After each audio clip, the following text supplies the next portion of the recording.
Then hello. I hope we are live. Hello. So here we are. Today we are going to do a Kickstarter recap, a live stream with my dear friends from our PR team. So I'm here today with Jacob and Chris. Hello. Hi. My name is Matt, and we will be talking about a Kickstarter today. So if you're about to start a Kickstarter campaign or you already have one completed, I hope that today's tips and tricks and our recap and our experience will be helpful for your next projects or for your next campaigns. If you are not successful on Kickstarter, I believe that this live stream will help you do better next time. So let's start from the beginning. What is Gamedec? Oh, right. So basically, Gamedec is a single-player, non-combat cyberpunk isometric RPG in which you're a game detective who actually solves crimes inside virtual worlds and outside of them. So by using your wits, you gather info from the witnesses or suspects, and you are trying to get to the bottom of the case. Maybe save some lives or just investigate the case itself, between the virtual and real worlds and their inhabitants. The game actually adapts to your choices. So that means that every choice you make will actually have significance of some kind, in the further aspects or anything you will do after that. So basically, you are the sum of your choices at the whole perspective. Nicely done. I have a question for Jacob. Jacob, do you remember why we went for the Kickstarter? As far as I remember, the main approach to do the Kickstarter campaign was our intention to grab more followers and gain more attention about the game deck itself, because since day one our main goal wasn't to reach as many as we can. The main thing that we have in mind is to do it with the community-driven approach, like I love to remind. So yeah, we did Kickstarter campaign to grab more attention and spread the word about Gamedec. I think it was a good decision, but yeah, every game is a unique experience. So the things which worked for Gamedec are not necessarily going to work on your game. So every game is different. You will have to know your target audience. You will have to know why you are going for the Kickstarter, how much do you want to gather, and what will you do with the money if you succeed. So another question I have for you guys. I remember at the start when we were picking the goal of the Kickstarter campaign. I'm not talking about the money yet. I'm talking about the reason behind the Kickstarter, as Jacob described earlier. But there was a moment when we sat down and thought about the money. So how much would be enough? How much would be enough to bring attention, but how much will be achievable, and if it's going to work after all? Because we have started the Kickstarter campaign while the COVID-19 was already out there, and I believe, and as far as I remember, we were talking about, is this the right moment to go for the Kickstarter? And you will have to remind me, Jacob or Chris, why did we went for 50,000?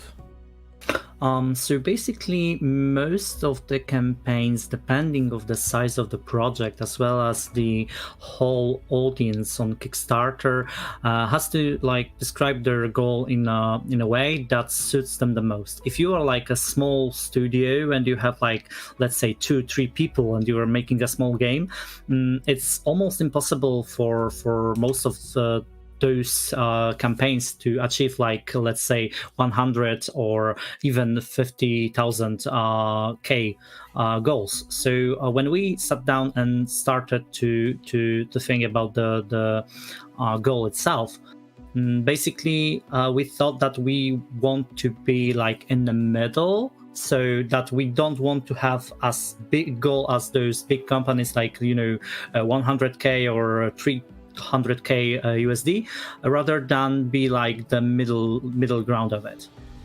Yeah, I believe it was a safe spot for being achievable and for getting enough attention from the backers and from the people who will just report about our Kickstarter campaign. As I said, we started our Kickstarter campaign on the 25th of March, and it was online for 33 days. So it ended on the 28th of April. Yeah, and the duration was also important. So you have to pick the duration at the very beginning. So we went for a little bit over 1 month, and we believe that this is the sweet spot, because you will have to make some room for announcements, for Kickstarter updates, for bringing in new stretch goals. You will have to have ammunition to back your game and your Kickstarter campaign, because hopefully some of the websites or editors or YouTubers or streamers will reach out to you in order to try the game, if you have the build or a demo, or basically to know what's going on with the project and who will be making the game. So I think that over 30 days is enough to bring enough attention to the crowd and to have room for further announcements. Yeah, like you said, we have to remember that the Kickstarter campaign itself is just one side, because the most important thing, I think right now it's such a trend, it's to deliver the demo version, prologue, or any playable build to publish it as the same day as Kickstarter campaign start, and you have the, like you said, ammunition to attract streamers, influencers, or even press to do such a coverage. Yeah, but before we even started doing things for the Kickstarter itself, there's a lot of research going on. So Gamedec is our first RPG. We have a background of doing work for hire for big companies, for companies who do RPGs for life, for living. But it's our first RPG, so we wanted to be believable. We wanted to be I don't know if I'm saying this good, but I think that we want to be as translucent as possible. So we wanted people to be a part of our not only community, but also our feedback team for saying that we are going in the right direction or in the wrong direction, so we can tweak this up before going for the Kickstarter campaign. So as I remember, it was like a month of research of comparing certain projects on Kickstarter. We were taking a sit back and looking at some projects already on Kickstarter and those who were successful in terms of the structure of the goals, of the stretch goals, of pledge tiers, So it's a lot of work. I know that Jacob was reading a book about Kickstarter. Do you remember the name, the title of the book? Nope. I can say it's it's still unpublished book, so unfortunately I can share more details about it. But I can consider this book, and I hope it will soon have the release. But for me personally, it was like a Bible because this book told me so many things about Kickstarter campaign that, like you said, about the exact date when to start the campaign. So for me it was something unbelievable to keep in mind the day of when to publish campaign. For example, from what I remember, people should avoid weekends as a day of start, because at the end of the weekend is better to end the campaign, because you have the longer tail of the campaign, and you can grab as many attention as you want to at the 2 last days of the campaign. But for me, this Gamedec campaign was the first Kickstarter campaign that I've contributed. So Krzysiek have some background from the previous company, and it was also the good way to combine such an experience with the new knowledge that I acquired via this book. Yeah, it's very important to stress this out, that it was our first Kickstarter campaign on our first RPG game. So you were constantly learning throughout the campaign. We had Chris, who had experience with his previous game, which also was from back from the Kickstarter. Yeah. But most of the time, it was all new. It was all new from the beginning to the end. I believe that it was even very surprising for Chris, and I think that he can correct me if I'm wrong, but I believe that your previous project was very different on Kickstarter that we have here on Gamedec. Basically, when you compare those two during the whole situation going, because when we launched the previous campaign, we were like on the hype, and there was like this show going on the TV about the same topic. So basically, we had like a better start, but we had like the higher goal at the launch of the campaign itself. The structure was different. The whole design of the campaign was different from the campaign of the Gamedec. And basically, what I can actually confirm is that the flow of the campaign is basically fluent, judging on the whole situation. For example, the previous campaign I had the opportunity to work on had the initial goal of 100k, and we reached that in like a week, 10 days, something like that. And on the campaign of Gamedec, we actually did that in 36 hours. So we weren't expecting as big, this fast of the goal to be reached.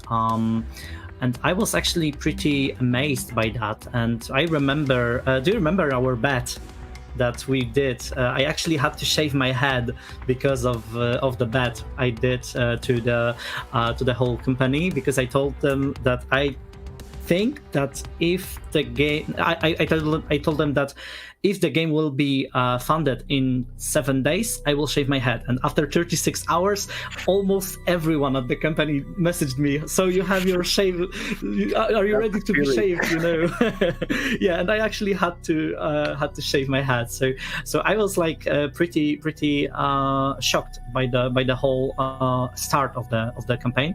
And comparing to both of those, I think that this second campaign, so the campaign for Gamedec, was actually much better in terms of like preparations and the whole design of the campaign itself. So yeah, it's you know, it's just like you have two children, and you need to like one is older, one is younger, and you need to raise them in the same way, but you can't because of the situation, the whole gap and all the stuff. So yeah, but you have to love them the same. Yeah, exactly. Maybe not you have to, but you want to. Well, you always have the favorite one in your heart, you know that. Yeah, but before we started writing, so the copy and the structure itself, like I said, we did a lot of research because we wanted to do this as best as we can. And as I said, we were reading books and articles, and we were talking with PR agencies and people who did a Kickstarter campaign in order to succeed on our first take. Because it wasn't obvious that Gamedec will be successful. It's not that easy to do a good Kickstarter campaign. And now I can say that we did a good job and we have great results. But back then, I believe we were kind of stressed out that we will do the campaign and it will fail, and we will lose a bullet in our arsenal for making world no Gamedec better. The premise was very good. I remember when we launched a trailer at the beginning of I believe it was August 2019. Reveal, you mean? Yeah. It was July or August. It was right before Gamescom, yeah.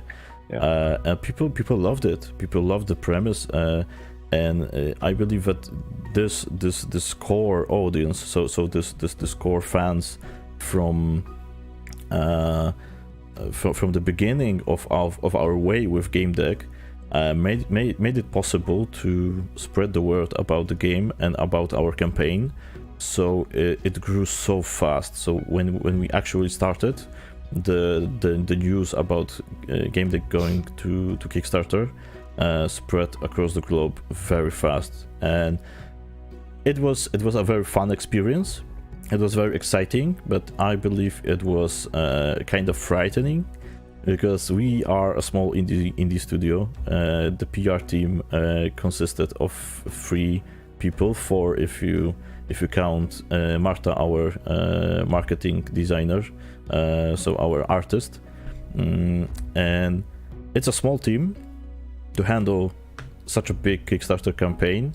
But as I look back at these days, I think we did a great job as a team. We supported each other, and everyone had a place to clear mind and rest a little bit. But we'll go there in a minute, because I would like to talk about the structure and the design of our campaign. So this is the view on our campaign. So let's go piece by piece. Yeah. So let's dismantle this. Let's deconstruct this campaign piece by piece. So first of all, I think that the most important thing about the Kickstarter campaign, for most people, because most of them just scroll down very fast or just take a look at the pledges and at the Kickstarter video, but the first and the most important thing for me when I'm about to decide if I want to back this project or not is the Kickstarter video. So Jacob, you have the most experience of editing such videos, so maybe you will talk a little bit about. I can totally agree with you that the video plays at the beginning of the page on the front. It's the most important asset because you have a very short attention span to attract any possible customer or grab a new fan to get familiar with the game, and if I can say how different is Kickstarter video than other, for example, reveal trailers or other content related to promoting the game, is that you have to sell the game at the very 10 seconds or even 5 seconds. So the most important thing is to just go straight to the gameplay footage. As you can see in our video, we totally place things such logos, intro slate, or awards that we received on various events on the during the middle of, I think, some kind of middle scenes, but it wasn't the most important thing in this video. So one of the most important thing is to show the actual gameplay footage, and it also depends what project are you making, because some tips and tricks are mentioning that it's worth introducing the dev team.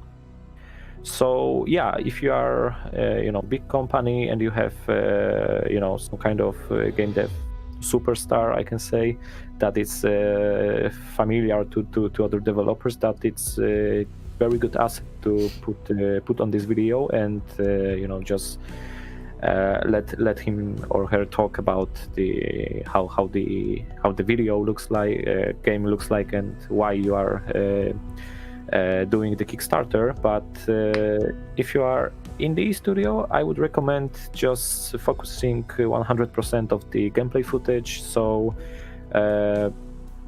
here you have all the tutorials, for example, from GDC, about how to make the great video trailer. So we have to follow all the guidelines, like avoid showing UI or other unnecessary assets on the screen. And also we have to sell not only the story, but also the whole premise, the whole background, why we creating Gamedec, what are our USP of the game. So yeah, it was a hard time to create the video, but I think it's worth spending a huge amount of time to make it look perfect, because also this is the asset that press is looking to retweet or post on the website. So yeah, it has to look good. Yeah. I think that the main issue we had with the Kickstarter video is that Gamedec is a non-combat game. Games with combat are a lot easier to show, because every combat can be different. And Gamedec is a narrative-driven game, so it was very important that people will understand what is the main, what is the core gameplay of the game. And I believe that from what we know today, people like the premise and people like the idea of an RPG without a combat, because making a game without a combat might seem like I don't know how to say it mildly, but for some people, making an RPG without a combat is not an RPG at the core.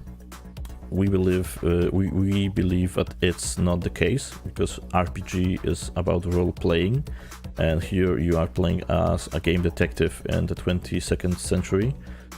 So we have a lot of ideas and stories to cover, and I don't want to go so far in the future, but we'll talk about our demo build for backers in a while.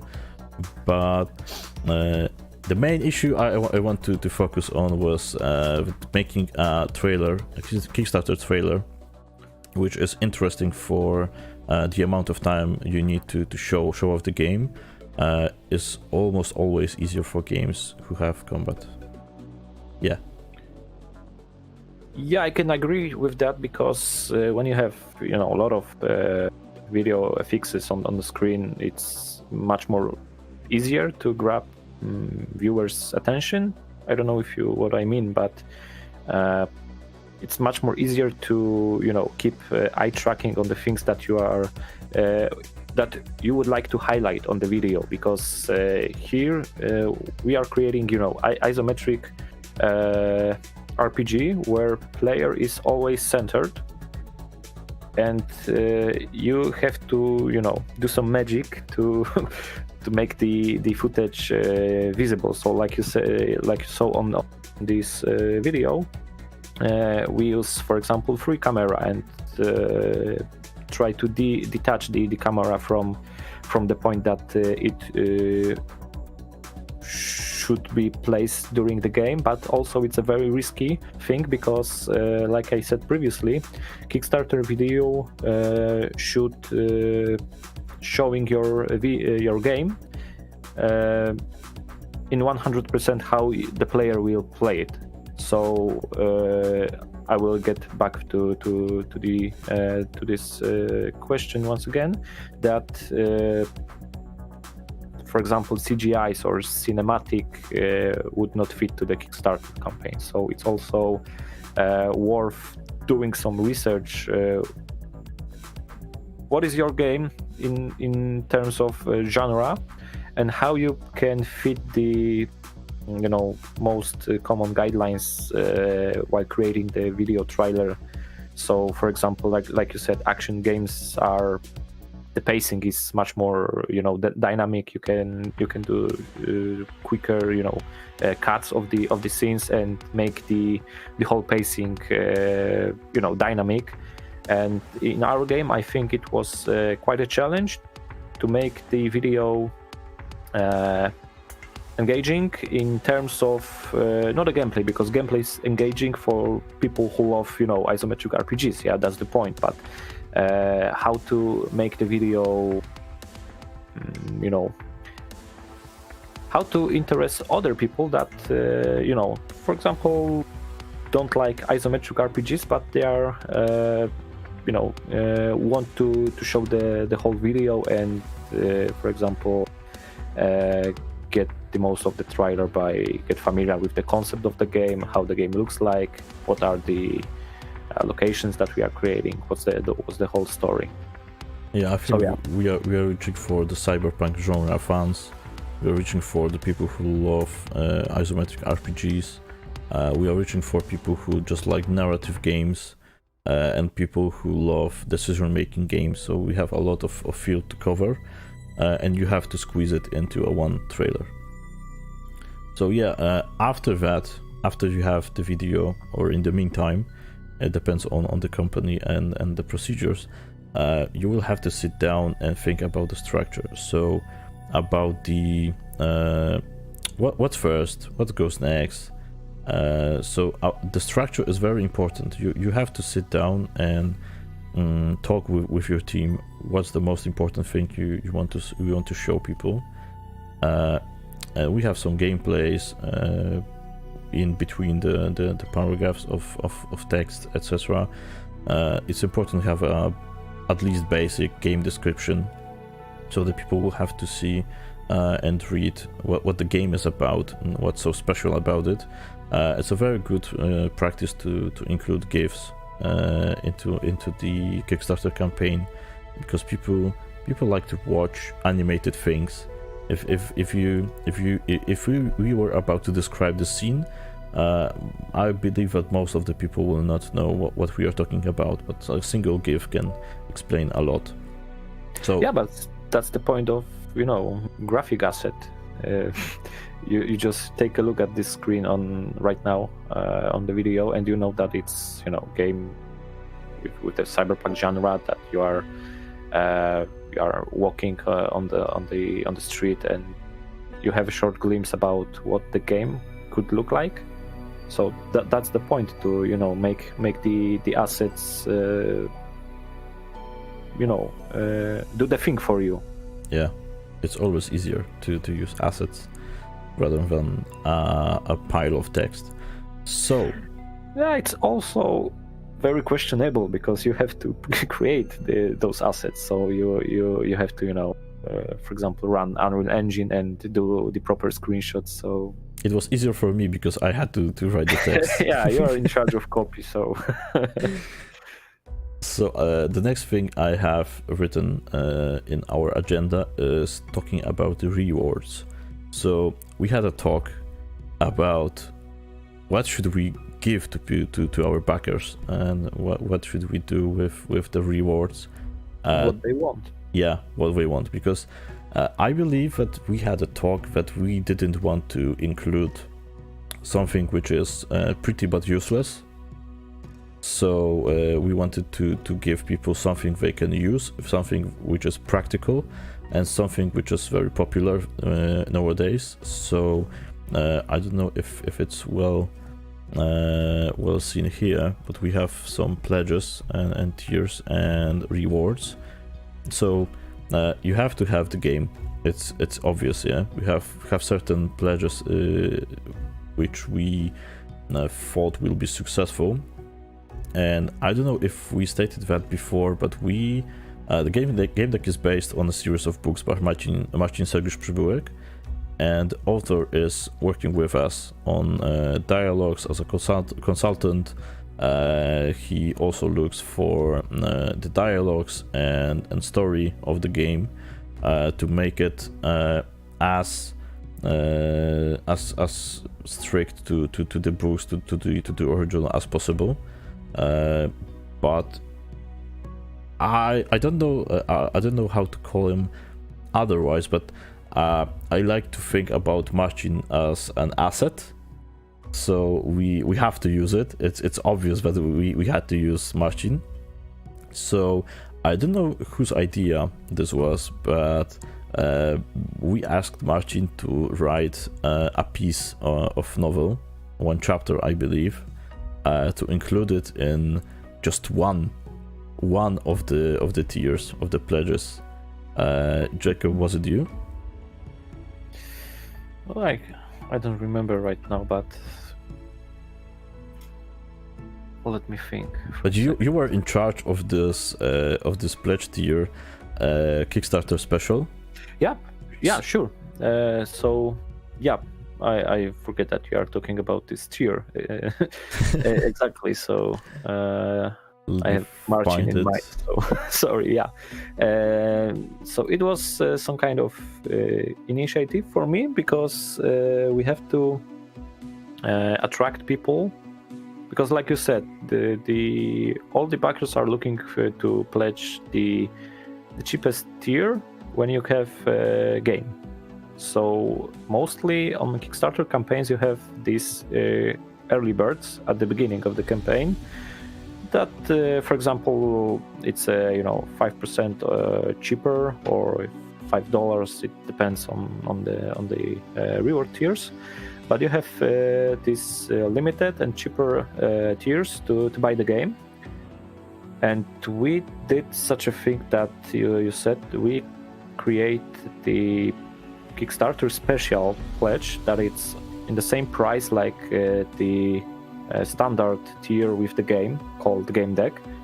And we try to approach it on a different level, that we giving something additional to the people that is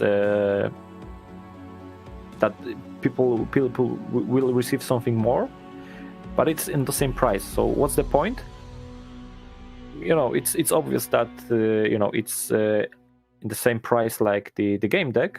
So it was $25, but it was much more expensive than early birds. And for me, it was a new practice on the Kickstarter itself. But hey, let's give it a try. We did it, and I think it's also a good gift to the players that we are preparing something unique for the campaign. And it's also, the additional pros for this is that it's made by the author of the whole Gamedec saga. So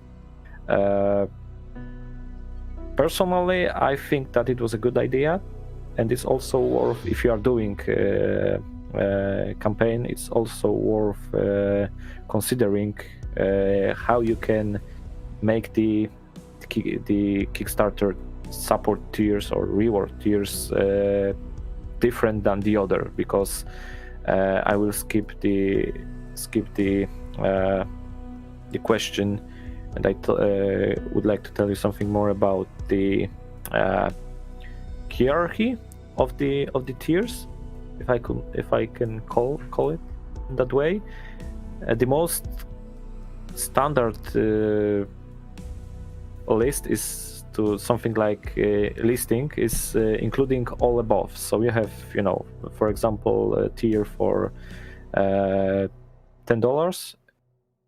You have next tier called that it's worth $15, and this tier have all that the previous one has. And this is the most standard listing on the Kickstarter.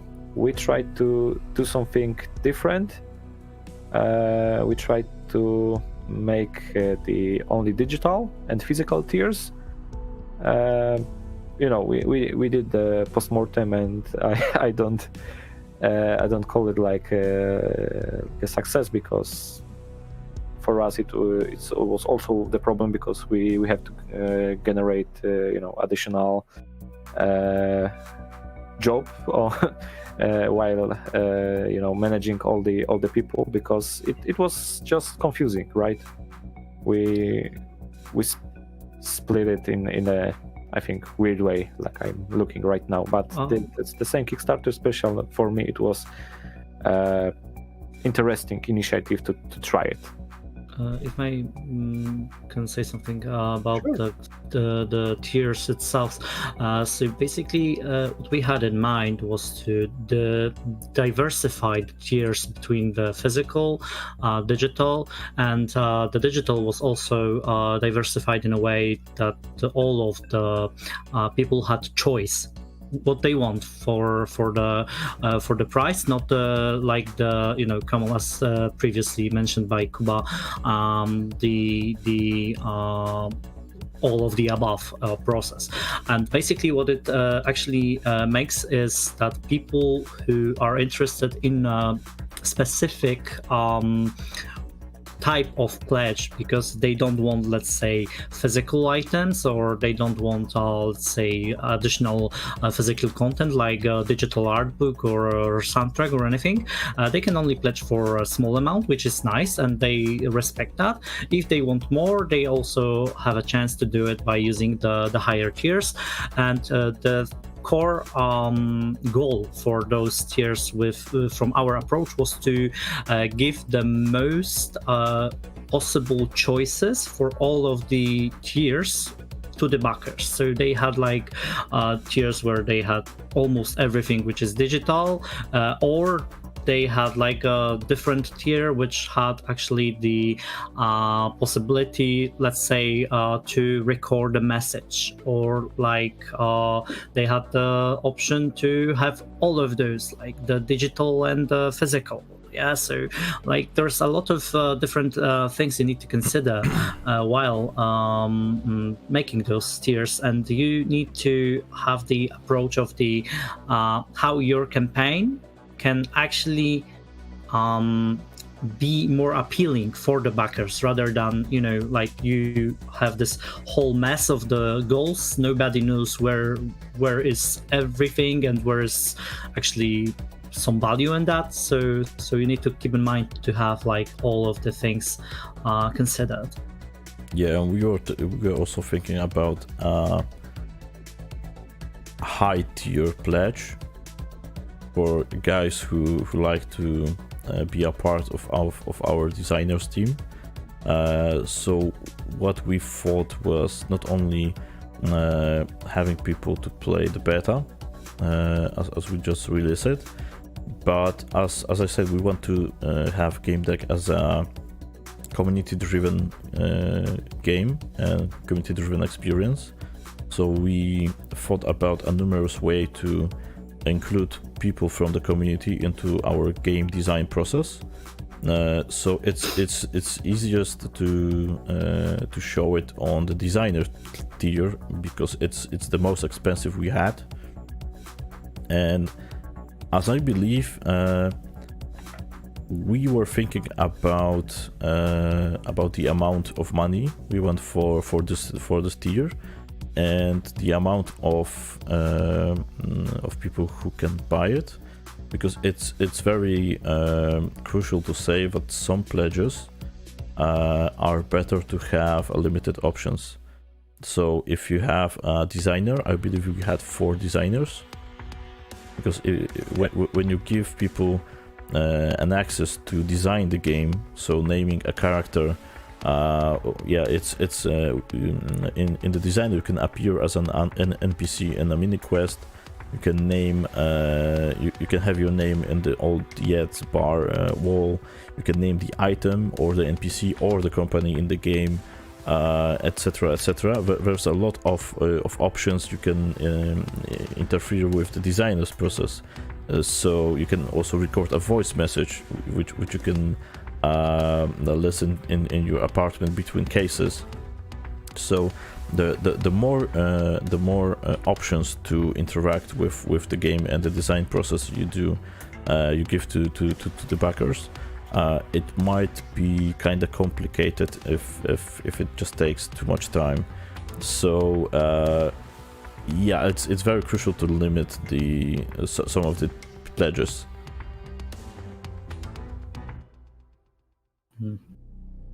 Okay, so it's also a good point to mention that we had some crazy ideas in mind, like bringing some backers from the highest tier to Warsaw. I remember that we had in plan to make some offline meetings with designers and Martin itself, but we dreamed big. Like, I think it was Saints Row 4 with their collector edition, that it was I think priced like $1 million, and you had the car and other stuff there. So it's also a good thing to dream big, but we have also some kind of limitation, and in terms of COVID, it wouldn't be available to bring someone to the Warsaw or our studio in Katowice, but like those all the events, we have in plan to contact people via Discord, and it's the alternative way. We have 4 designers on board, as far as I recall. And one of them, I have to say it's Frankie. I like him very much because he's so excited to see Gamedec and its process of evolution from the build we had on the Kickstarter, on the video, which I showed you before.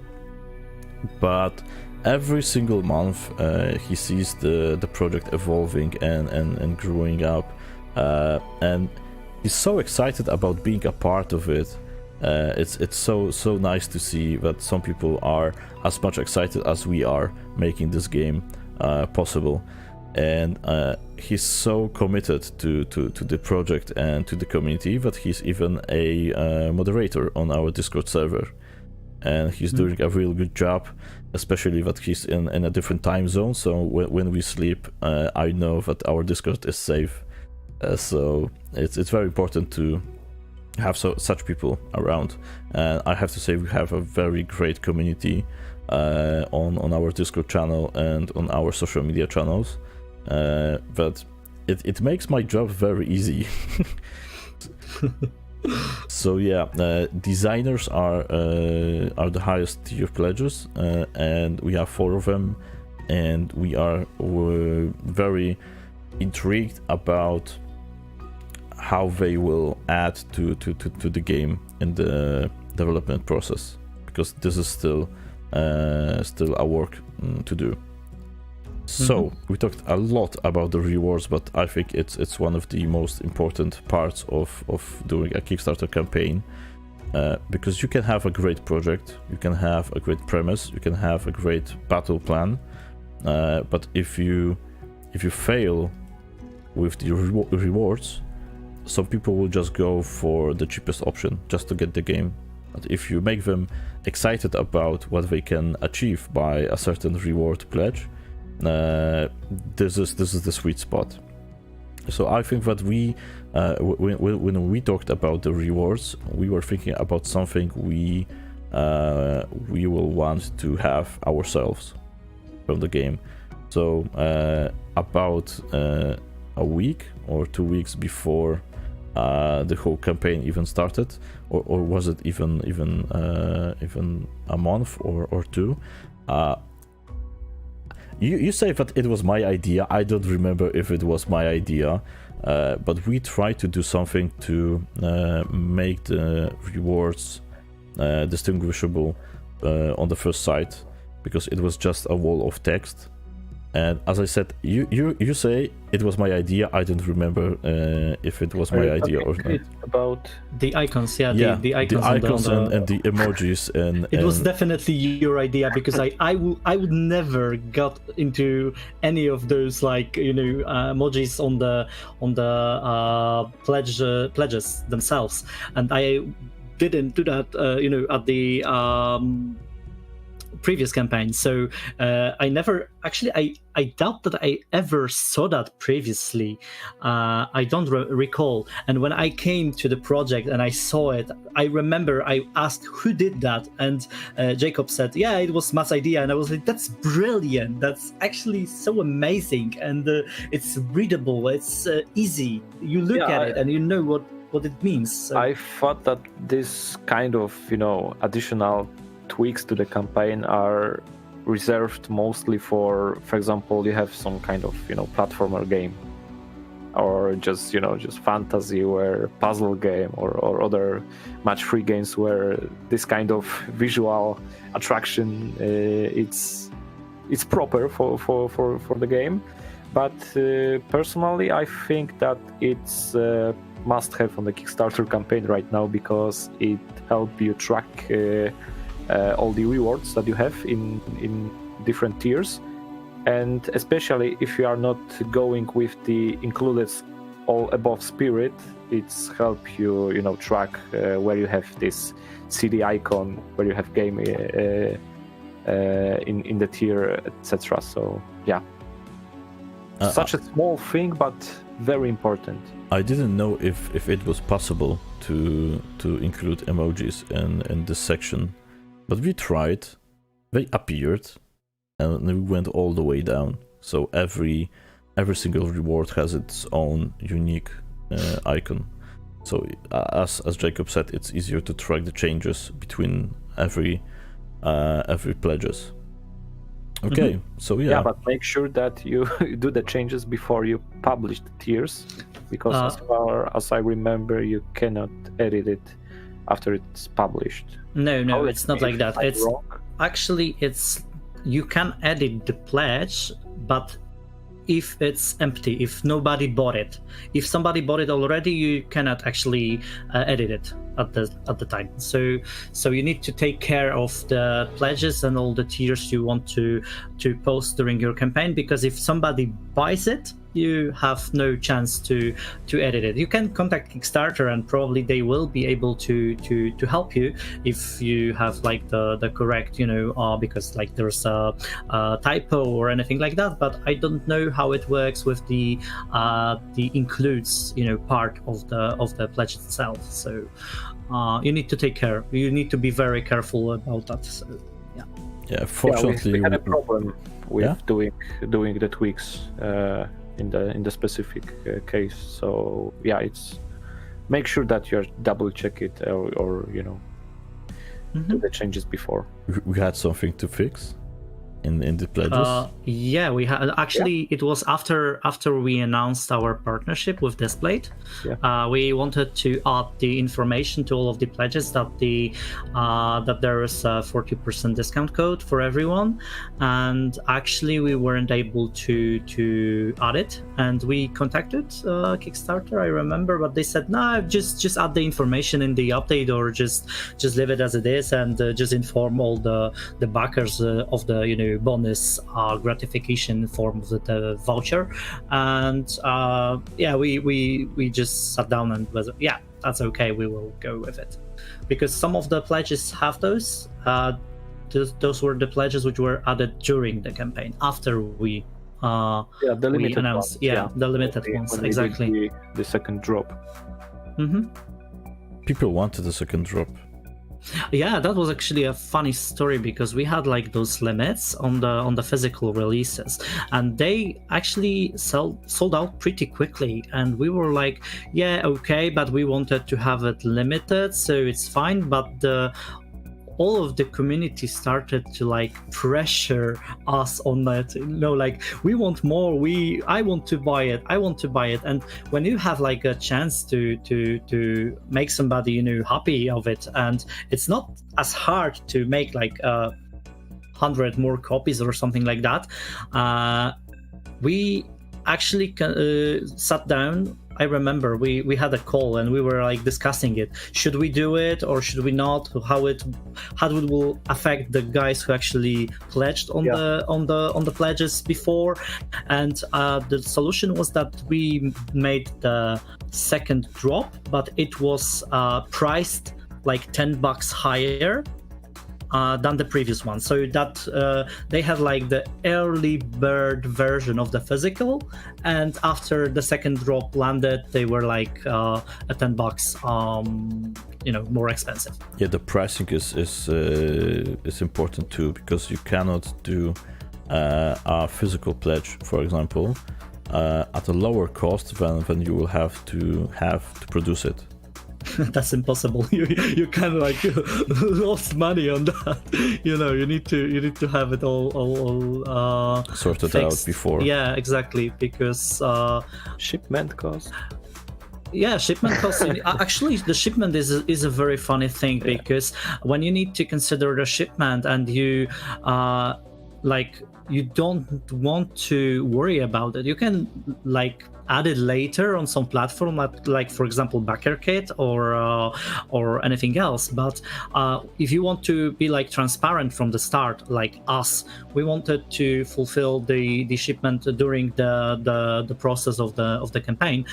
It actually takes time to specify it, because you need to, for example, have all the weights and all the sizes correct, and you don't know that to the fullest when you are in the process of the production, because everything may change.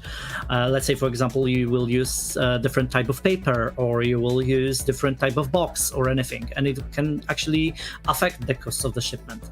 So we had like, because of my previous experience, we had like let's say 0.5 kilogram of the wiggle room.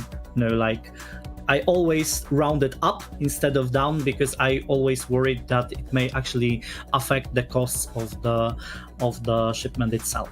Yeah, and it was, in case you want to add something additional. Wink, wink. Wink, wink. Who knows? So I believe that the last thing we have to say about the pledges is the name of the pledges. So we went for Gamedec wise dictionary. And yeah, but there was a funny story about that. But the whole campaign was at first approaches intended to be in the Gamedec verse world, because it was related to the mentioned tiers, separation of the physical and digital, also the names. And I think that for me personally it was a fault, because people don't understand it, and it's it's obvious, because it's their first contact with the game. the books aren't translated to the English or other languages, so only Polish community could be familiar with the whole lore of the game deck. So Yeah, but I think that actually we've managed to do that pretty well, because the first iteration was actually pretty hard to understand because of the Latin. We had like the Latin words inside some of them, and when we asked, because what is really important during making a campaign is the process of getting the feedback. So when you post the site to somebody to show the exact way you want to present your campaign, and when you gather the feedback from all of the people who are interested, the potential backers, you can actually like make small changes before launching it. So I remember like a week before the campaign started, we announced the feedback process. Two weeks, sorry. Yeah. So we had time to actually implement like the changes. For example, the names. I remember sitting down with the author and discussing how we could name those so that they will be linked to the game deck verse itself, but will be understandable for the audience. And actually, we've did a pretty great job. I'm pretty sure I will be able to tell you what's inside any of the pledges when you tell me the name, because of the naming, the differences of the names. So yeah, so we had like I believe we had something like Mobrium, and we had to change it because it was not very well received by the community. Because we have to say that we showed people the Kickstarter page on our Discord before we went online. There's a channel for people who were taking a part in one of our games on social media, and we had some puzzles to be solved. And when people came up with the password from the puzzle, I gave them a special role on Discord, and they had like a secret channel only for the people who took the time and effort to crack the code, for example. So this was a community very close to our title, to Gamedec. And we've decided to, as a reward or as a token of gratitude for being with us and making the whole games fun, that we will show them the early concept of the game deck campaign. And they said to us what they like, what they didn't like, what they understand, and what they don't understand. So it was also very lightening for us, because we had a direct feedback from someone outside the company. Because if you make the game, or if you make this project or this Kickstarter, you think everything is great. If you are so fixed about the idea you have in your mind, or the idea of your team, that you are 100% sure that what you're doing is great, is perfect, it's good, we're heading in the right direction. And showing the project to someone else is kind of devastating, because they show you some things you didn't see before, even small things, and in the very moment they say it's an issue or they don't understand, in this very moment you can see why and how to fix it. And it's very important to have some people on your company or outside your company you can trust and show this project, because exchanging the feedback and getting a feedback from someone who never saw this whole campaign might be very enlightening. So yeah, it's important to have friends. Okay, I like this one-liners at the end of what I'm saying, because it's pure gold. Yes, I will have to write a book sometime. Okay, so pledge tiers are off the table, and we have stretch goals. And for the stretch goals, I will have to show you something we have here. These goals are already completed, but they looked more colorful, something like this before. There's a list of things we wanted to do with Gamedec. Of course, we had them ready before even the Kickstarter started, but not all of them. Kickstarter has to be flexible. Kickstarter has to be community driven. So if someone comes up with an idea, what can we do with another stretch goal? If you consider this a good idea, you can change it.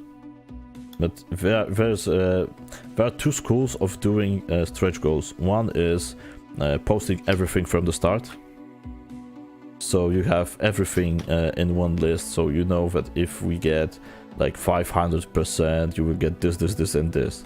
But we went for a kind of different route. So what we did is we showed people, I believe, the first one and the second one at the beginning, and every time we hit another stretch goal, we just showed another one, so people will get excited about what's next. So yeah, at 50k we had the Gamedec funded, and we also showed the True Detective mode, which in our case is a game where you can't load the game. So you are the sum of your choices. Every time you make a decision, it's final. So you can't load the game or change your decision. So this is the mode I will be playing from the very beginning. I feel that we have missed one very important thing, and it's the design itself. Not only about the stretch goals, but about this whole campaign. And I believe we have it in a couple of minutes, but you will have to remind me to talk about it, because Marta did a very good job in doing this whole art design for our campaign. So we have to talk about it in a matter of minutes, because yeah, it's a hell of a good job. Okay, are you dissing me somehow? Because I believe you are talking about me. No. I'm just laughing because I'm trying not to lose it, but it's difficult as hell with Chris. Yeah, but instantly when you see someone smiling, you just want to smile back, even if you don't know what's going on. Just corpsing. No, we are just. Yeah, this brings a lot of memories while creating. Cherished memories, yeah. Yeah, while creating the stretch goals, because I think it's changed way too much. But it was a positive change, adding all the different stretch goals that we initially created, because we had the way and the stretch goals scheduled to reveal, like you said, but the campaign showed us that some stretch goals aren't as much sexy as they should be. Mm-hmm. That's why we did a lot of brainstorming during the campaign, and sometimes do the radical changes on 2 a.m. for example. 2 a.m. Yeah, 2 a.m. Yeah, because in our time zone, Polish time zone, it's a problem, because we scheduled the launch of the campaign to be, I don't remember, I think it was a golden hour. It was 3 p.m. 3 p.m. Yeah. Mm-hmm. In Central Eastern. I remember clicking the launch button, and I was like, no, it's okay. Yeah, but what I have in mind, that the whole I don't remember, maybe it was Wednesday. It was Wednesday. Never mind, but you have the whole day in the United States to get familiar with the game, and you are grabbing the attention. And the problem is that when we supposed go to sleep, the Kickstarter have all the celebrities on social media started to pledge retweet. yeah, but I yeah. mean the activity, yeah, on the campaign and the all pledges that are coming, the increasing bars, and that it's 3 p.m. 3 a.m. You can't play Warzone because you have to schedule another stretch goal and all the announcements. So I remember that the first 2 days when we launched the campaign, we actually were full of adrenaline. Like we were sitting up to 5 a.m. and like getting back to sleep, and 8 a.m.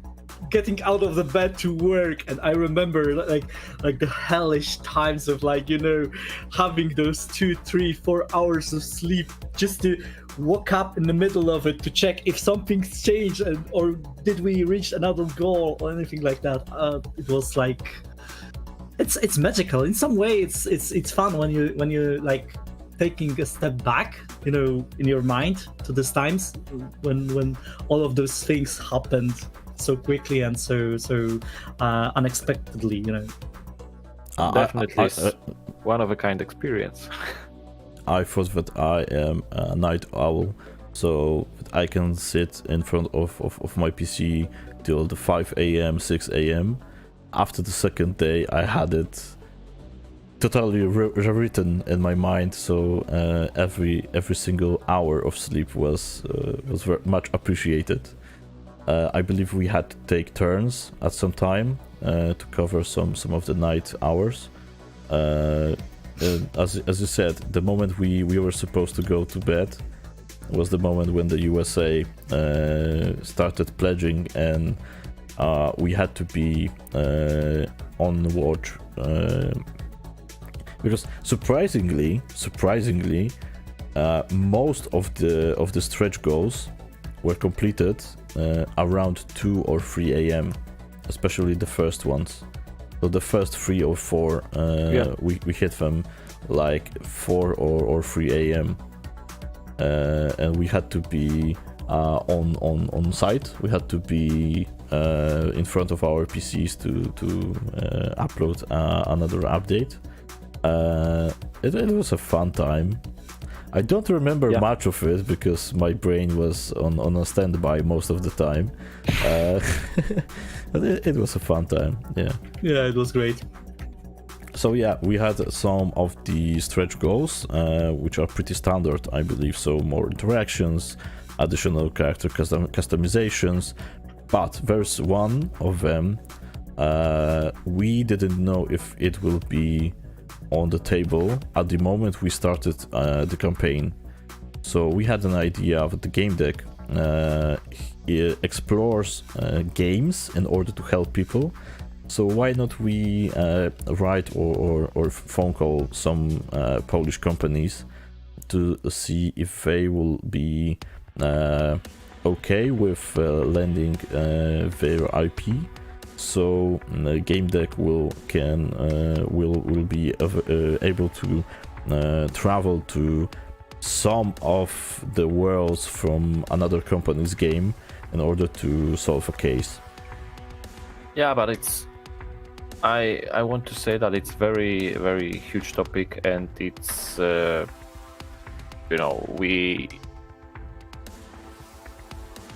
it's hard to achieve such stretch goal or do other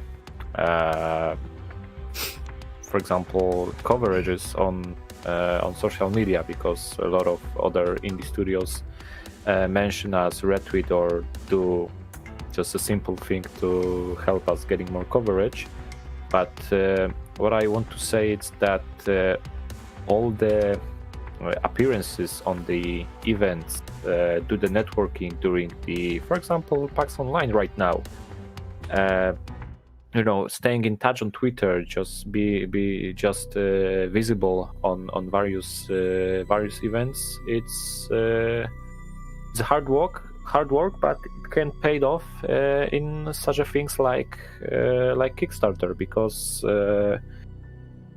we are familiar with the 7 our CEO and Ba from Fool's Theory are,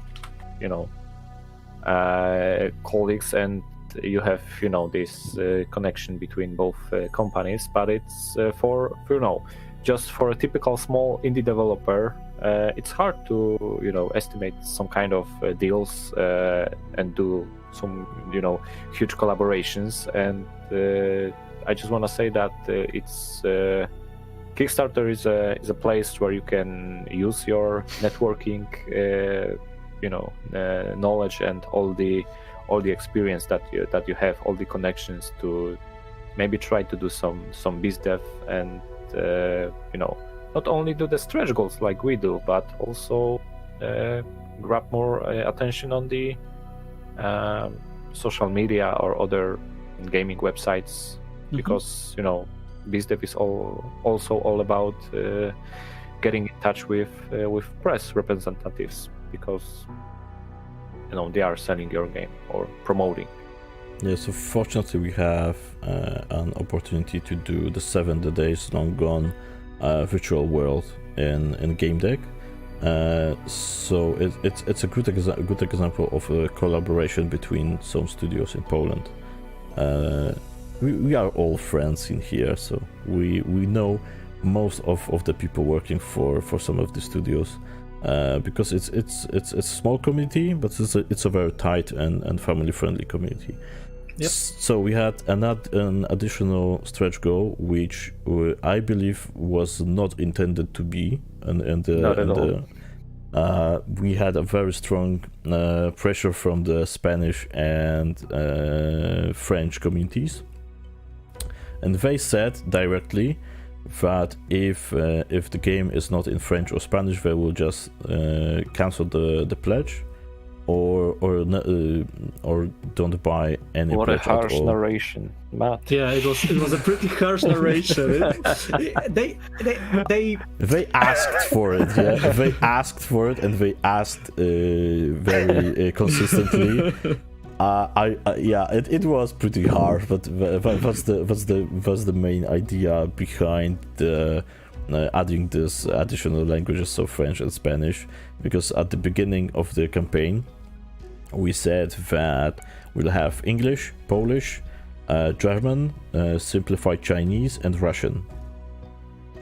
And from the analytics of the Kickstarter and some of the sites, or from the feedback of the community, we saw that there is a lot of Spanish and French players who would like to back the game, but they don't know English so well. So that was a goal we came up with our CEO, and he said, let me get my calculator. So he did a quick math and said, yeah, we can do it for like... Yeah, but maybe would you like to tell why it's a difficult decision to make in our game? Because it's our game is all about text, right? You started, you have to end it. So basically, if you have like the big game, and you have, correct me if I'm wrong, in the backers build there is like couple thousands of lines of the text, so you have like a lot of to translate. You have to add 1 0 at the end. Yeah. So it's like there's a lot. I'm not quite sure how much is it, but to be honest, making a translation for the game costs a lot, and if you have like a small RPG percentage of the of the interest from other countries, you need to consider how the investment may actually go with the translation to another language. But they actually managed to convince us that the Spanish and French should be added. So I think it's good for them and for us also. Yeah, it's always a tough choice picking the languages, but as a small indie dev studio from Poland, we have to leverage the possibilities with costs. So if if we see that a certain market is growing to be a top 5 community of Gamedec, or top 5 in our Steam wishlist, etc. If we can see the interest of people to get Gamedec translated into additional languages, it's never a closed deal. So before the game is released and we have certain files with words and with the whole dialogue system and the UI, etc. This is the moment when we can decide if we want to translate it to additional languages. It's not cheap. Because we are. The thing is that we are. It's our CEO said in one of the interviews that our game is creating the whole dialogues, since the not all developers are as much fluent in English like the other ones. That's to improve the communication in the team. We started to do the game in Polish, and right now, after the whole years of development, it's getting a problem in terms of localization. Yeah, because we have to adapt all the process. First of all, translate all the dialogues and tweak it to be to be just good, yeah, to fit the expectation of the players. Because right now, after the backers build, we have information what players are expecting for us, what are the places to improve the quality of the game. So yeah, you will have to distinguish the translation and the localization. So it's not as easy as just putting the lines of dialogues through a translator or a translating agency, because sometimes it's also a term of a culture. So the same joke in Polish will sound very differently in English, and the same joke in Polish might never be translated good enough into the Chinese.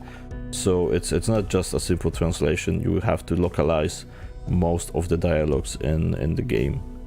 So this is where it gets costly, because you have to use native people, native language speakers from a certain country, to make sure that it's understandable and it's not stiff for people.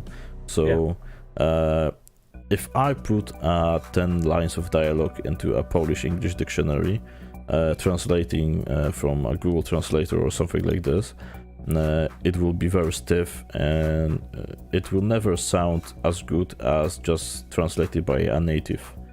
So, as I said, as a small indie dev studio, we have to take a closer look at the cost and at the interest of a certain market to decide if we want to translate it or not. But the next stretch goal is very important and very exciting for me, because we, as a community-driven campaign, wanted to give people a choice. So we came up with an idea of a completely new virtualium, so a virtual world, sensory world for Gamedec, and we asked them if they would like to have a post-apocalyptic setting or a Cthulhu setting.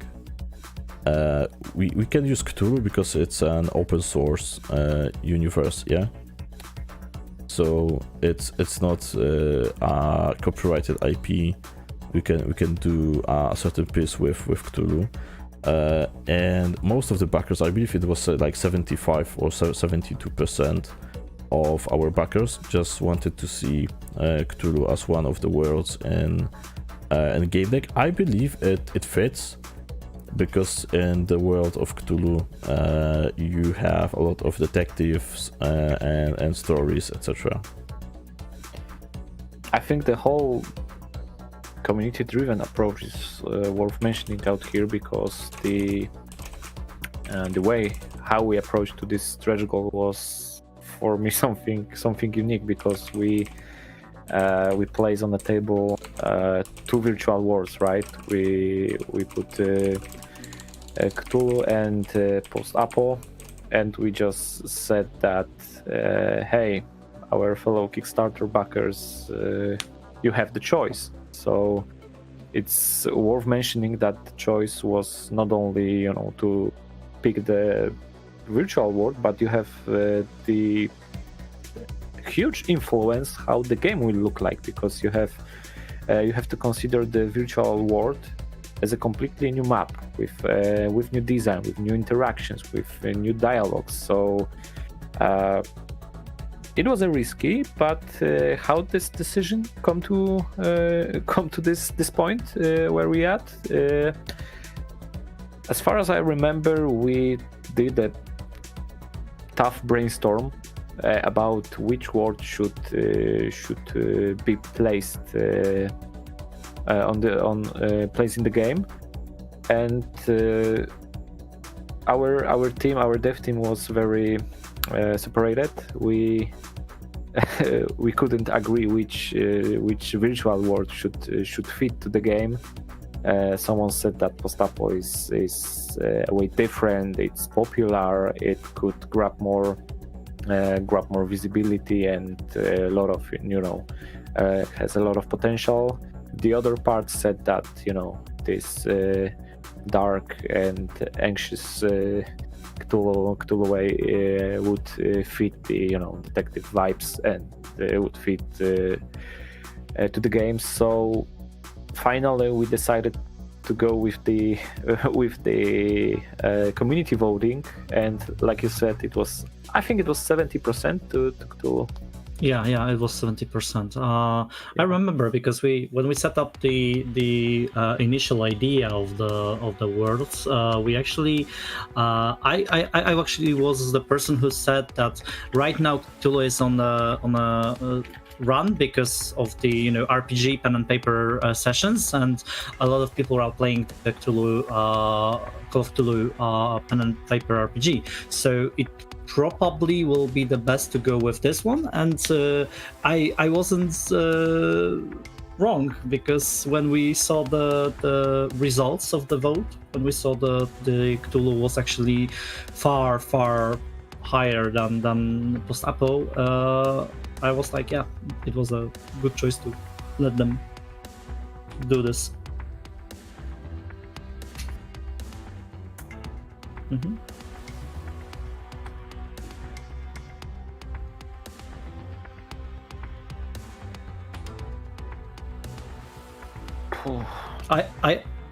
I had like 2 panic attacks. No,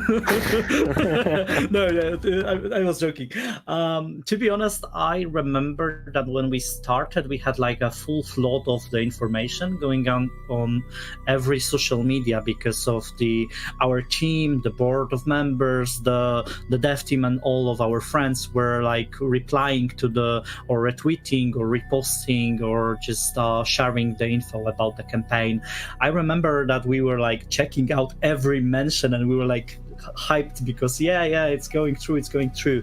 And in the first 30 hours, somebody from I don't recall if it was 11-bit Studio or somebody else mentioned, and that they actually pledged on the campaign, and we were like, what? No way.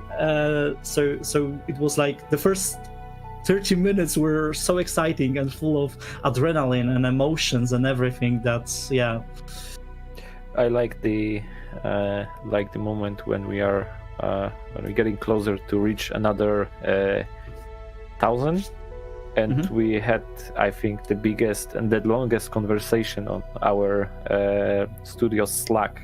We had more like, I think, 500 replies. Yeah, around 500 replies. Yeah, and it was a good thing to see that internally in our dev team, we just encourage and keep fingers crossed to to unlock another tier or another 1,000, and it was very motivating to see how the whole dev team is just cheering and watching how the campaigns look like. So personally, for me, it was a good and very nice way to interact with our dev team after such a hard work. But yeah, Kickstarter was just a beginning of the not a nightmare, but it was definitely a difficult time. And if I could set one thing to someone who's considering doing the Kickstarter campaign, I think that it will be make sure that you have enough coffee around, because Kickstarter campaign. I remember that I was excited when some game industry celebrities shared on Twitter that they have backed our campaign. I don't know if I can say who it was, if it's not confidential or something like this. But I don't know if it's important right now. Yeah, but we had some game industry celebrities tweeting about our campaign, celebrities or people who were very close to bringing some of the most iconic isometric RPGs, and I believe that was an impulse to the people who were following them on Twitter, or if that was a company who had a Kickstarter campaign, there's an option to share with your backers that you have backed another project, and we saw a very increased interest around the time they shared with their backers and followers that they backed Gamedec on Kickstarter. So this is the moment which was very crucial, because it didn't only attract attention to our project and to our game, but also showed the people from a core target, for true RPG fans, that there's another game on the market they should be aware of and to be interested in. So yeah, it's very important not only to do everything on your end to try and push the information to the social media and to some people, but it's also very important to encourage some people to help you out, basically. Yeah, because there is no such a thing like click publish campaign and just wait what's happened, because I think we personally did a lot of efforts to try to grab more visibility, and I don't say that all these activities were worth it, or we managed to do something with, for example, some other campaigns, because I think the key is that if you are not trying, that you can achieve it. It's also worth mentioning that you should try to do some research before start of the campaign, watch after new Kickstarters in the same category, games, and try to get in touch with someone if it's for example game from the same genre. It's the perfect way to say hi, share some thoughts, and maybe do some collaboration. The articles, cross articles to make each other's campaign. Make some backers grab attention, other backers from other campaigns. So yeah, the first 2 days of the campaign are crucial. I believe we had over 100% for sure, because we hit it in 36 hours. 36, yeah. Yeah, but the first 2 days are crucial, and the last 2 days are very crucial for the Kickstarter campaign.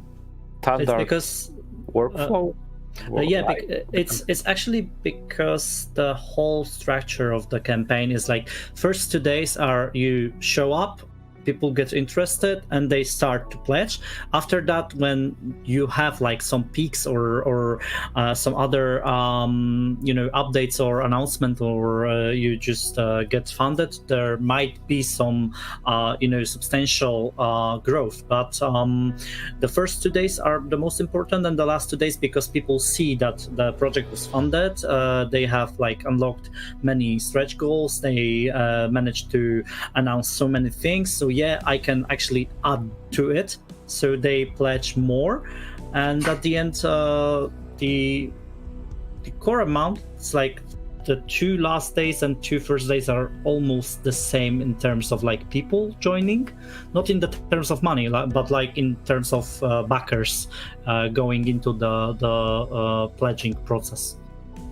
Yeah, it's very important to track the feedback, so you have to use some tools to track the social media attention, or to basically be at least as much flexible as you can, or even divide some tasks between some of your teammates in order to be everywhere, see everywhere, and write everywhere. Because every backer is as much important as the other one. So if someone decides to back your project, I believe it if he's sharing this information that he already backed this project, we should write something to this person, because we wouldn't be here if not the people who backed the project. So at least be nice enough to conversate with them for a while, to make them feel good about the decision they've made, because at the end of the day, they show you that they like your project and that they believe in this project as much as you do.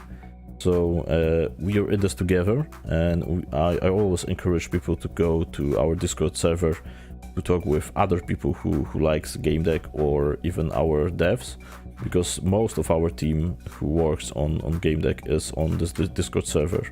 So yeah, it's a very good. I wouldn't say it's a strategy, but it's a very good behavior to be close to the people, and to show them that you really appreciate that they are here for you and that you are I think here for it's them. the right way, because you are showing that you are care about these customers. It's just not a number on your screen, but rather than on your Excel sheet, but it's your customer, and potential fan that will stay with you, and he will, maybe will be attracted with the other game that you will create 3 or 4 years. Yeah, and one of them might say something nice about Gamedec to other friends or family, and that also helps with the publicity. Because at the end of the day, when you're an indie developer, you will have to be in as many places as possible, and every word about Gamedec out there is really appreciated. Yeah. So you have to read the feedback. You have to be flexible in order to track all of the changes or all of the sentiment online. There are some tools which may help you. I can say that we are using the Brand 24, and I think it's the most complex system to track the feedback and mentions. It's also worth mentioning that you have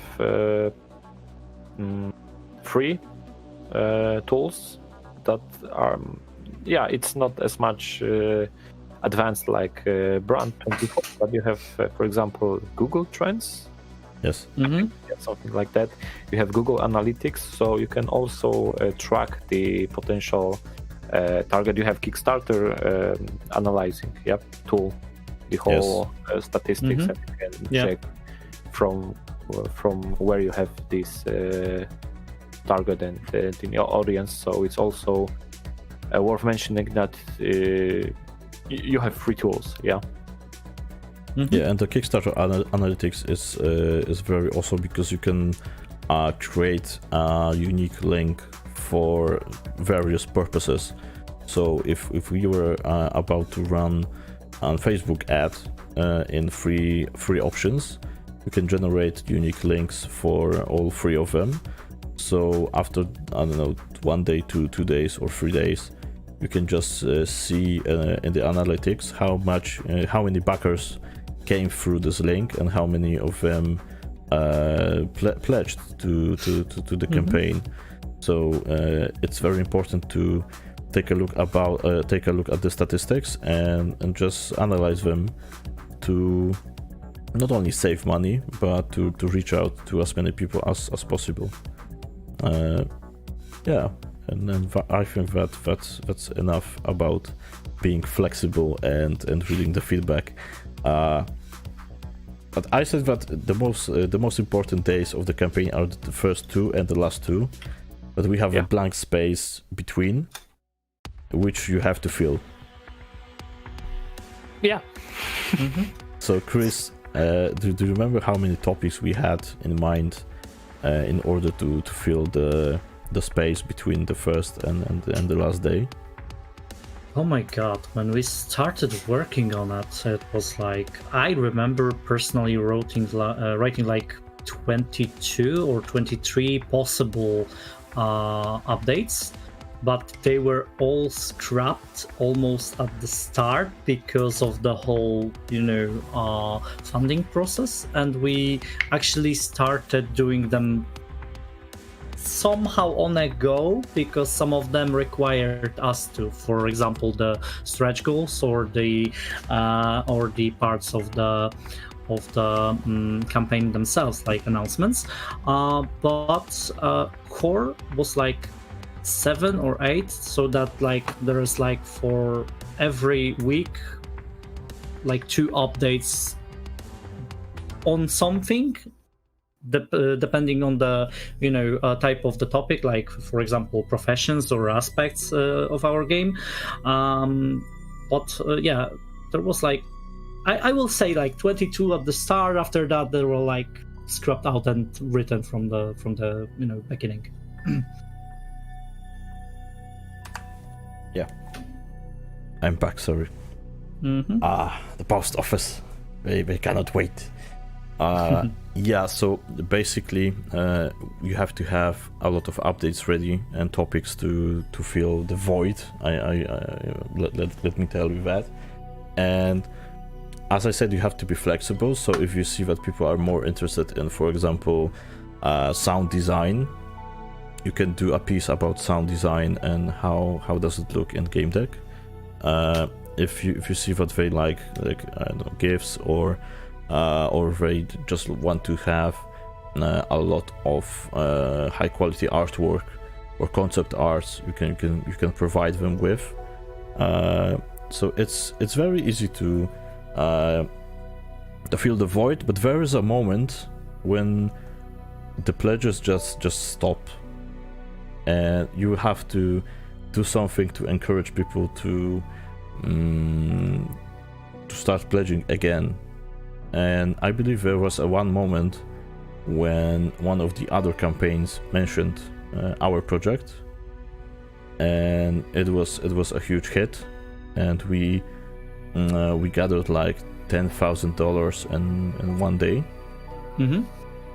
So as Chris mentioned before, it's very important to reach out to other campaigns on Kickstarter or to other companies which already completed the campaign to be a part in to be included in one of the updates, because it's a nice thing to do, and we did it as well for other campaigns that we mentioned their game on our update,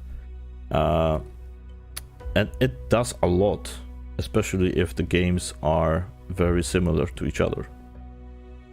So you will have to think about some ways to stimulate the process of pledging, so you won't have a blank space between the first and the last day. Okay, so what we have next, we already said a lot about planning ahead and that our campaign should not be empty in the middle of it. So let's go to the final 48 hours. Do you remember the final 48 hours? Mm-hmm. Yeah, that's the moment when you actually start to see the numbers going, because the funny thing is that the previously mentioned tool in the Kickstarter campaign has the ability to count how many backers checked your video and how many of them clicked on Remind Me, and how many of them actually pledged on the product itself. So the case is that usually those numbers are pretty close to 20% or something like that during at the end of the campaign. So every fifth people who see the video or the campaign actually pledges. But the last 2 days can change the formula like a lot, because I remember for a fact that we had a couple of percent going. So the people who actually wanted to be reminded in the final 48 hours got the message about the campaign being almost closed, and they were like, okay, I see they pledged, they are funded, they have all the stretch goals, so I have to do something. So they pledged. Usually they were like people who were buying only the game because they wanted just the game, but there were a couple of people who actually bought the higher pledges, like those for $500 and higher. So yeah. For me, the last 48 hours, it was like race. It was a Hunger Games to achieve more and more, because I remember that we in our team just do also the brainstorming about what we can do more. We did some changes with the stretch goals, as far as I remember, but it was exactly 48 hours. But We've added one stretch goal. Yeah, we tweaked them till the last day to grab as much attention as possible. But we also did all the other stuff, like we have the budget, so we can afford additional campaigns, ad campaign. We did also the collaboration with the fulfillment company with the backer kit. And it's also worth mentioning that you have to think also about what after the campaign end. What about the whole fulfillment process? And I think I wasn't aware how big task this is. I told you. I know that Chris was terrified, and every daily it was just shaking when I mentioned that topic. But I think that I can recall last hours as a positive, of course. The approach to achieve as many, not only money, but backers and goal as possible, because for us, after 100% of the funds, I was happy enough to call it as my personal success, because it was my first campaign and I was fulfilled. But in the whole looking much more wider, I think that it was a healthy fight to achieve as much as possible via additional activities, not only related to coverage, to press, to streamers, but also things that we did maybe in the background, if I could say that. I actually remember the last hour we were sitting on the call, and we were like talking about the whole process from the start, what we did great, what went wrong, what we could do differently, and after the moment those fanfares go, you know, like to try, and we had the confetti and all the stuff, and we were like, oh my god, and what's now? What's now? Yeah, we go to sleep, we do our posts or something. I don't know. I remember I wasn't sleeping well that night. I was so it's over. Finally, we are funded. We have all the people coming in, joining the community. So yeah. I couldn't sleep, so I just turned on my PS4 and just played all the night. Yeah, because you know, for us, it was 6 months of the preparations to do the whole campaign. So it's also worth mentioning that it's not like, you know, doing or writing the press release for the game, because you have consider all of minor and major stuff regarding the whole preparations. So if you are, I hope that if you have a separate PR guy responsible for such activities, it's much more easier. But sometimes the, you know, people in small studios doesn't have a PR guy. So I don't know how we could do the campaign without, you know, such a stuff like we have.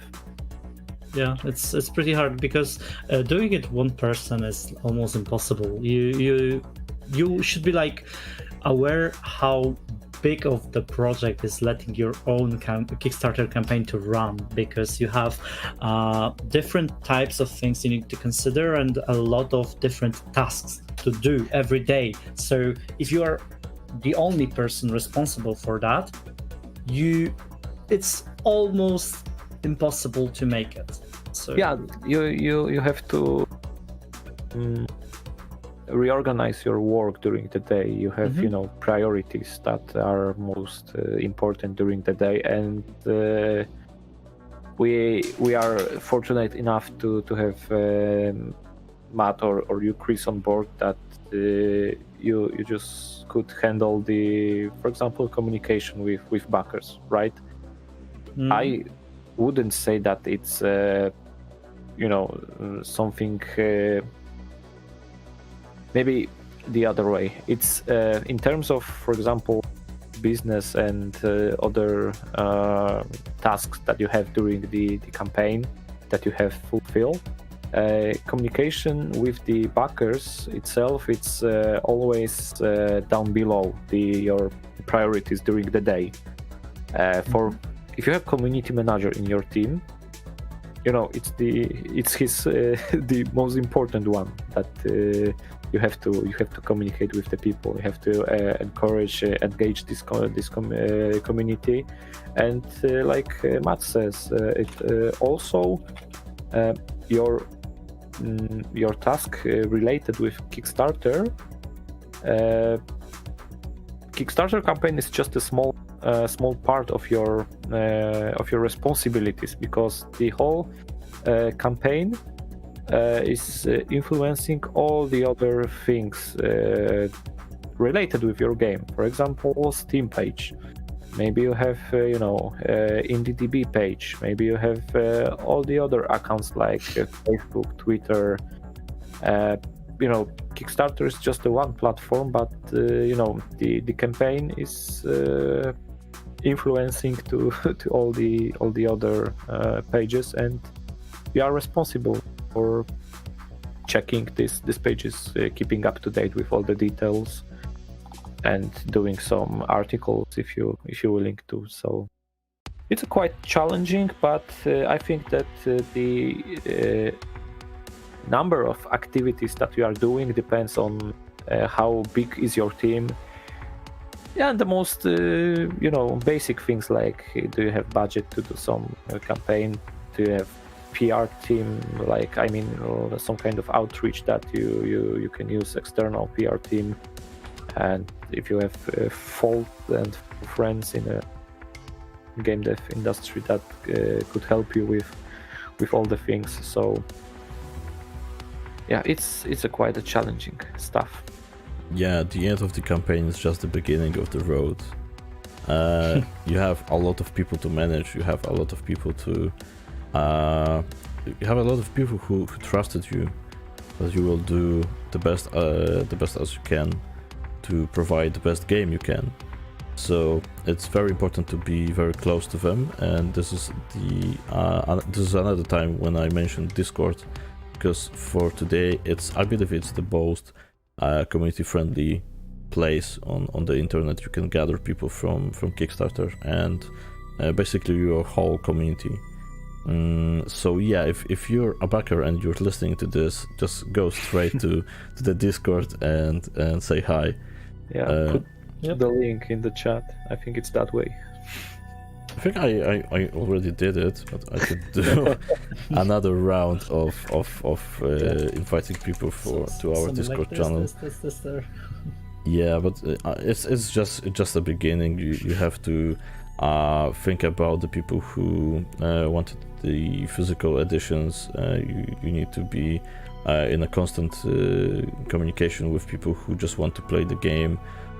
We promised a demo or a beta, however you'd like to call it. And the point we are today is we have released the backers build, so the closed beta, I'd say, the closed demo, just for the backers. And right now, as we speak, we are in the middle of PAX online, and the Digital Dragons just begun. So we have a free demo available on the GOG or the GOG, however you want to spell it, and a free demo on Steam. So if you didn't have the chance to back us on the Kickstarter, just go to Steam or GOG and download the demo and share your feedback on our Discord channel. So yeah, so basically right now is the moment when we sit down and think about the future of the project. So getting the rewards, fixing the game, reading additional feedback, going to the events with our build, or just sending our PR specialists to various interviews or podcasts, etc. So yeah, as I said, it's just the beginning of the road. Do you have any questions? People from the chat, do you have any questions? Because if not, we can just I believe we can find a 10-minute break from the questions I had about the Kickstarter, and just talk about the whole process of inventing the design of our Kickstarter campaign, because we have not touched this at all. So in the meantime, we are waiting for your questions. So a huge kudos to Marta, came up with the idea of glitches on our Kickstarter campaign, because it looks beautiful. I know I'm kind of unbiased about this, but just a little bit. Yeah, just a little bit, but it looks really beautiful. I really like the idea of these glitches. It looks very nice. The old concepts? Yeah, I have. Yeah, I've sent it to him. So the very basic concept was something like this. So it's like a tree. Yeah. It's like a tree. It comes down, and you have the stretch goals on the left, on the right. But we thought that it's not good in terms of visibility. It wasn't easy to read, and this tick, which shows you how much money and you have and what's unlocked, it was too small. But it also have pros, but because the whole structure, the initial idea of the whole campaign was branching. Yeah? Yes, it's very complex in our game, and it's spreading like a tree. So we tried to combine it with the campaign. And what's more, the Kickstarter campaign is vertical. So it was, I think, the first approach to the whole campaign, how to combine the game itself with the Kickstarter and the page structure. But I think that the problem was with the clarity of the informations that we wanted to include in the campaign. And we have the second concept, and I like this one. I think it was pretty clear to understand. I can see nothing right now. Yeah, I can see it. The yellow and the black. Personally, I think it was cool. It was, of course, you have also the page on Kickstarter is rather white. Maybe you have dark mode enabled, but by default it's all the blank white space, and it's too much contrast, if I can say it, between what we would like to achieve. And also I think that it was a second approach to the tree, and it have a good Marta told me it was a visual flow.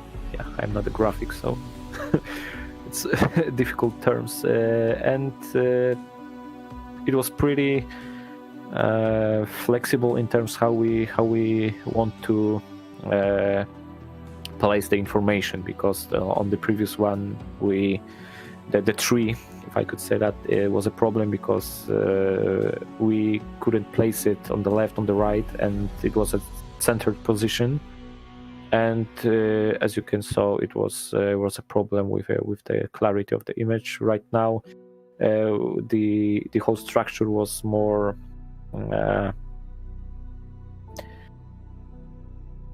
I don't know how to say it. It wasn't chaotic. Yeah, it was just calm, just like reading a document. Okay, so we have ended up with this look, and I can close the things I don't need anymore, with glitches. And Marta came up with this idea, which is out of the box, which is well thought, and that we never saw before on Kickstarter.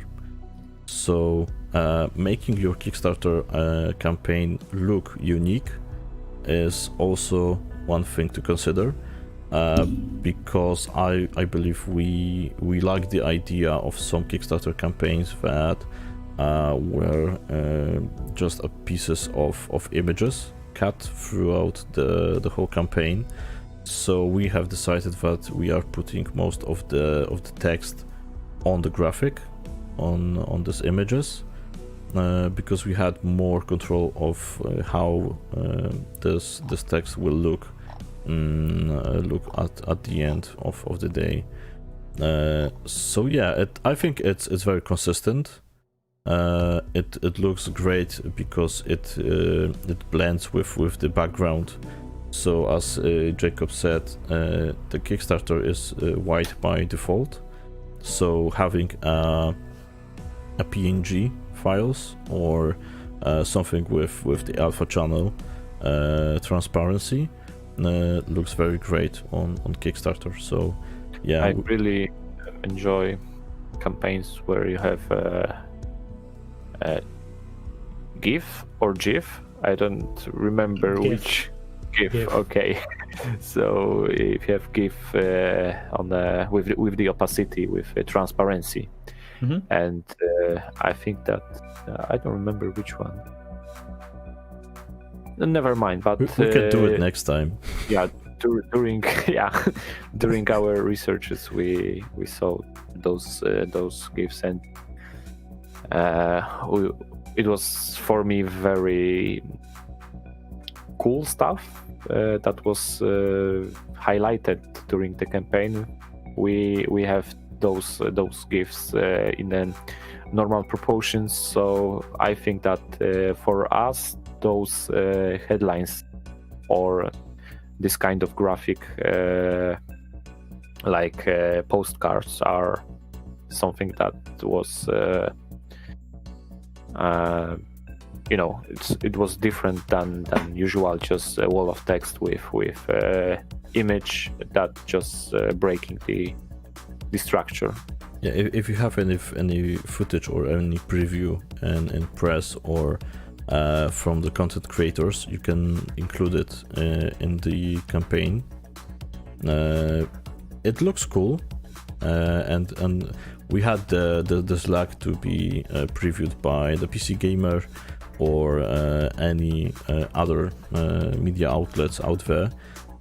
We could use the quotation from the preview just to show people that our game is already known by these media outlets. So it gives them a quite piece of assurance that it's not a bad idea to take a closer look at this game, and that this game is really happening.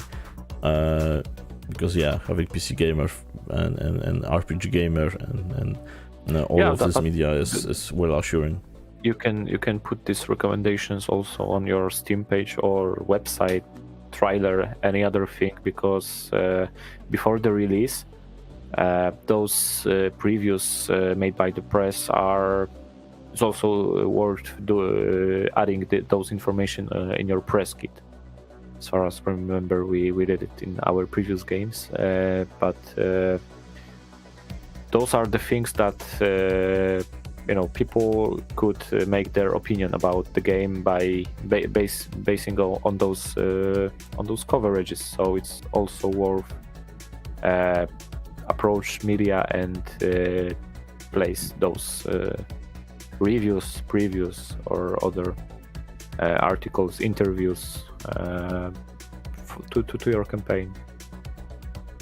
Yeah, and I'm just growing this campaign, and from my point of view, it's very fluid and it's very consistent, and everything just fits. And the usage of the alpha channel just makes it all blend in the background, and I believe it looks very cool. For me, it's hard to rate my own job, so I would avoid those kind of rating system.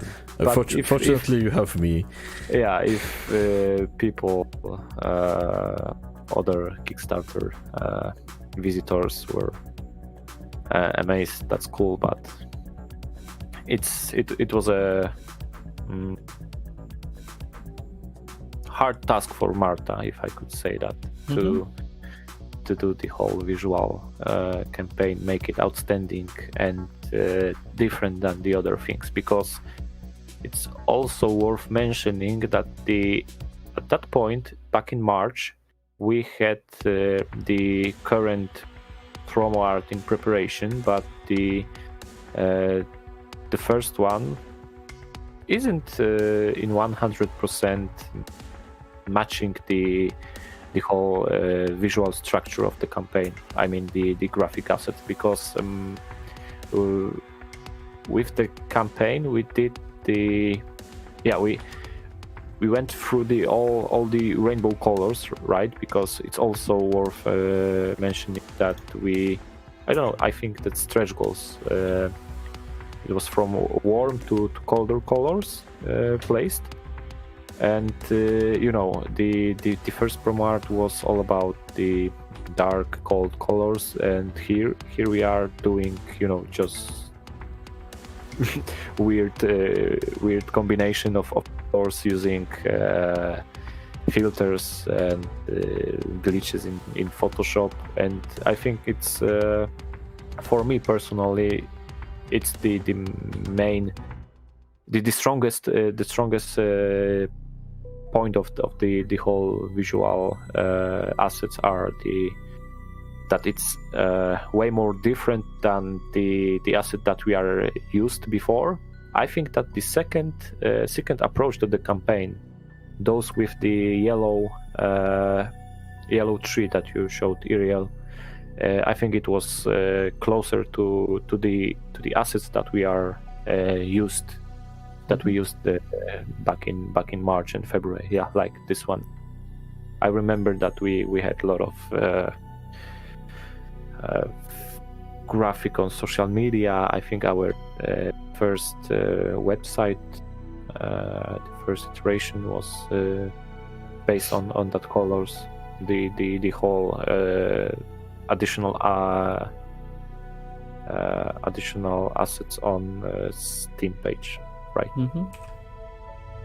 Yeah, so basically I believe it might be everything we wanted to say and show.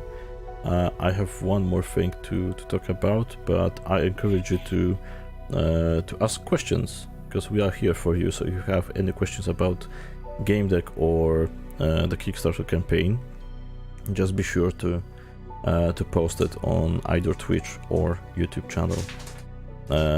Yeah, so I have one more thing that we didn't show people. So this is the FAQ. It's very important to have FAQ, because it spares a lot of time. If someone asks something like 40 times a day, you can just send them to the FAQ. But remember to be polite in the FAQ and to be as much on the topic as you can. I believe that the FAQ was written by Chris. Yeah, I was responsible for that, and you need to mind one thing, that when the campaign ends, you can't change anything in the FAQ. So you can only do things during the campaign or prior to the campaign. Actually, no, you can add FAQ once you start the campaign, and you cannot change it when it ends. Yeah, but if I was the one who will be written the FAQ, I will end the first question right here. So this will be all of this will be the answer to the first question. So good job, Chris, for taking it short, because I like to write longer pieces of texts. So yeah, I believe it's all we wanted to show you. So I can't see any questions on our chat, so I believe it's time to say goodbye. So thank you very much, Jacob and Chris, for being here. Thanks. And I believe it was a very nice experience of taking back some of the memories we had and the experience Flashbacks. Yeah, some of the flashbacks. but it wasn't scary. As long as I'm sitting here right now, I cherish the moment we had on the Kickstarter experience. And if you asked me about the Kickstarter after it ended, and asked me when we will be doing the next one, I would say not right now, but after this whole time, I really think it was a very great experience, and we really learned a lot throughout the campaign. So don't be afraid of doing a Kickstarter campaign. Just think it through. And if you have any additional questions, you can always catch us on the Discord server, and we'll be happy to share our knowledge with you. Yep. Definitely. And now it's the time to check out our demo version of Gamedec. It's currently available on PAX Online on Steam, and during Digital Dragons in the showcase we have also demo version on GOG. So now it's a perfect time to try the game that we are talking about all the time. Okay, guys, so once again, thank you very much for your time, and leave us our feedback on Discord. Thank you very much. Thank you very much. Bye. Bye.